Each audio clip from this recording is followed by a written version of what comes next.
Under the bed. Mum made sure to check for monsters under my bed after I told her about the scratching noises. The gentleness of her voice as she told me that I was safe was enough to make me embrace sleep. It was a request of mine to leave my door ajar, just in case I needed to run to the safety of my parents, and upon relaying that to my mum, she chuckled, but honoured my plea, as she promised not to close their bedroom door as well. In the brink of deep slumber, after a month since the unsettling noises, I heard the sound of crawling and the gentle closing of my door.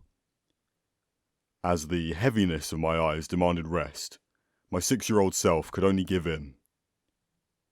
Mum always made sure to check under my bed, although she never checked under hers.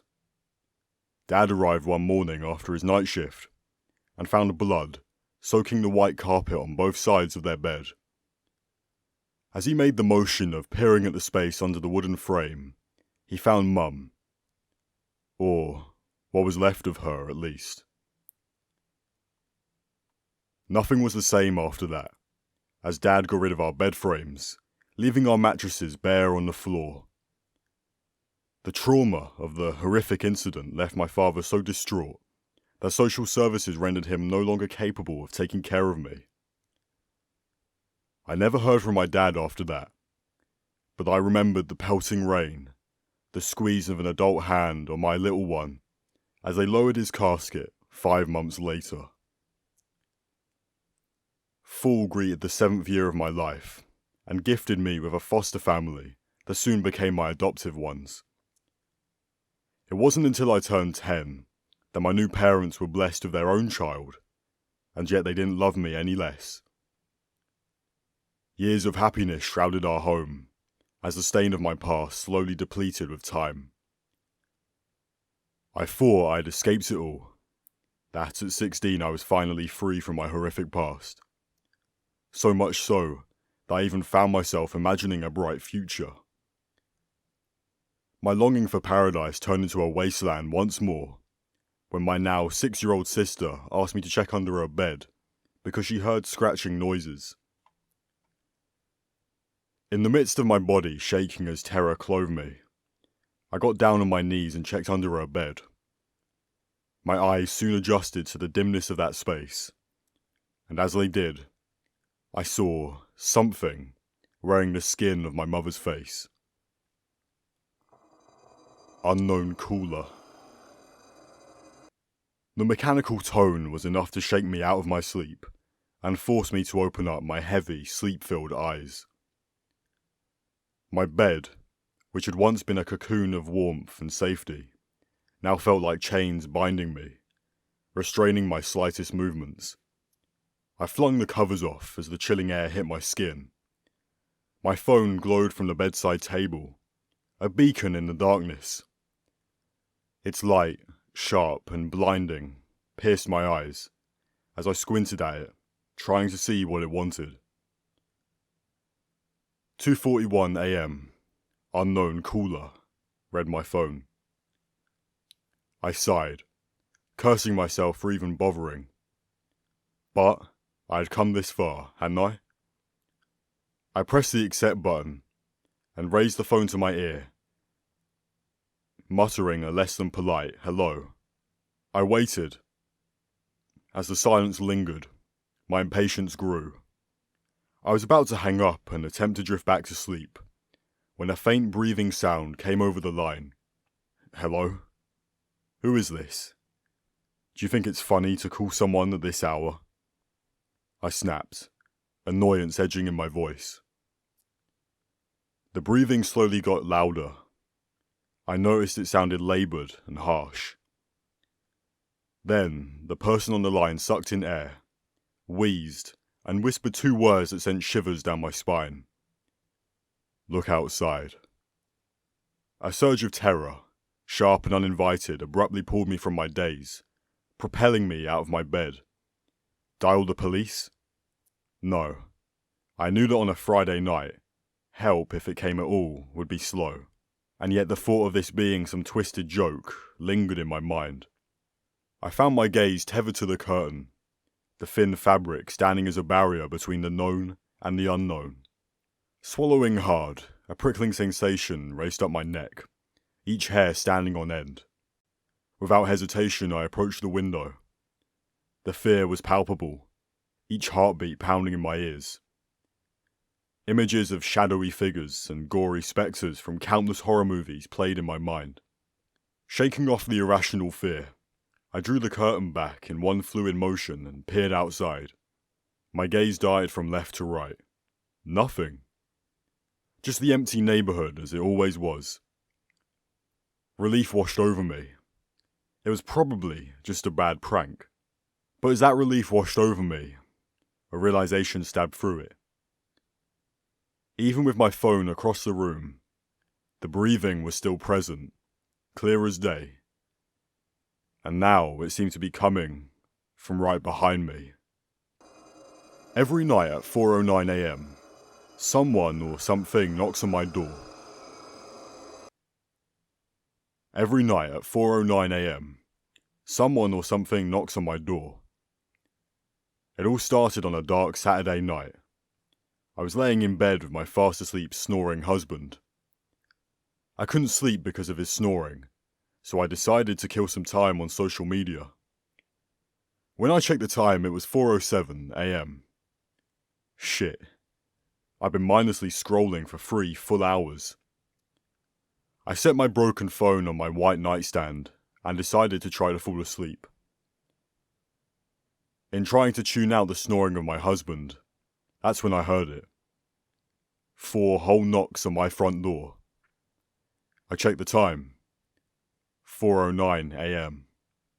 I was startled because of the noise, and the fact that how could someone be knocking at the door so late? It wasn't possible for it to be the neighbours, because they'd left for a 2-week vacation a couple of days ago. I decided to ignore whoever it was, because I sure as hell wasn't going to get up at 4:09 a.m, see who it was and open the door. A couple of minutes later, I drifted off to sleep. When I finally woke up, I turned, expecting to see my beloved husband beside me, either sleeping or awake. I saw something more horrifying. Something even after therapy that you're never going to forget. I saw my husband. My poor, sweet old husband was surrounded by a pool of blood. He was missing what seemed like 4 limbs, and he had 409 stab wounds all over his body. I screamed so hard I think I broke some glass, and my neighbours, even on their vacation in the Bahamas, heard me. When the police saw me, they immediately knew I wasn't the one who murdered him. He was a strong, tall and buff man. He was my man. And now he's gone. The funeral was a complete blur. I only remember crying hard while his mum and my mum held me. When I got home that night, I decided to sleep on the couch. I couldn't bear sleeping in that bed, knowing that my husband was murdered there.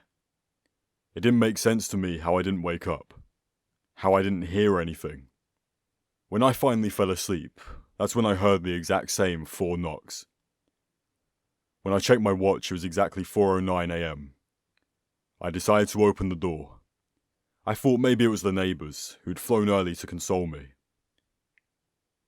When I opened the door, all I saw was a package and a note.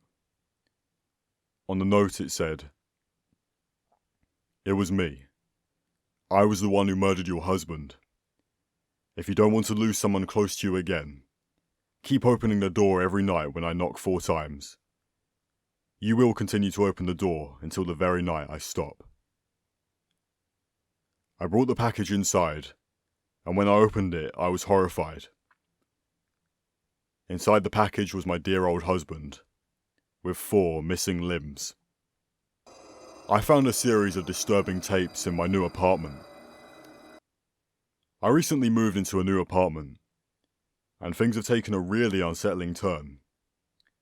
When I first moved in, everything seemed normal. The place was clean, well lit and in a good neighbourhood. But a few nights ago, while I was unpacking some boxes in the living room, I noticed a small trapdoor in the corner of the closet. Curiosity got the better of me, and I decided to open it up. Inside I found a dusty box labelled Home Videos. Assuming they were just old VHS tapes left behind by the previous tenant, I brushed off the dirt and decided to take a look. I mean, who doesn't love a bit of nostalgia, right? The first tape I popped into my old VCR was labelled Birthday Party 1998. The video quality was a bit grainy, but I could clearly see kids playing in a backyard, having a blast. I assumed it was just a regular birthday party, until the camera panned over to a figure standing in the shadows. It was a tall, slender person in a tattered black cloak. They were just standing there, watching the kids play. I felt a shiver down my spine, but I chalked it up to a prank or someone in a weird costume. The second tape was labelled Vacation Memories 2002. The video showed a family laughing and enjoying themselves at the beach. But then, towards the end of the video, the camera suddenly turned towards the ocean. I could barely make out a figure in the distance, but standing ankle deep in the water, it was the same cloaked person. I was starting to feel genuinely creeped out. I decided to watch one more tape before calling it a night. This one was labelled Anniversary Dinner 2007. It showed a couple having a candlelit dinner in a fancy restaurant. But midway through, the camera seemed to glitch and the cloaked figure appeared right beside their table. The couple didn't react at all, as if they couldn't see the figure. My heart raced and I turned off the VCR, feeling a knot of unease in my stomach. I couldn't shake the feeling that something was seriously off about those tapes. I didn't sleep well that night, and the next morning, I decided to do some research on the apartment's history. It turns out there'd been a series of unsolved disappearances and strange occurrences linked to my building over the years. I reached out to the previous tenant, hoping to get some answers. But when I mentioned the tapes, they seemed genuinely surprised. They claimed to have no knowledge of them, and assured me that they'd thoroughly cleaned out the apartment before I moved in. I'm not really sure what to make of all this. Are the tapes some kind of sick joke, or is there something more sinister going on? I've been feeling a constant sense of being watched, and I can't shake the feeling that I'm not alone in my apartment.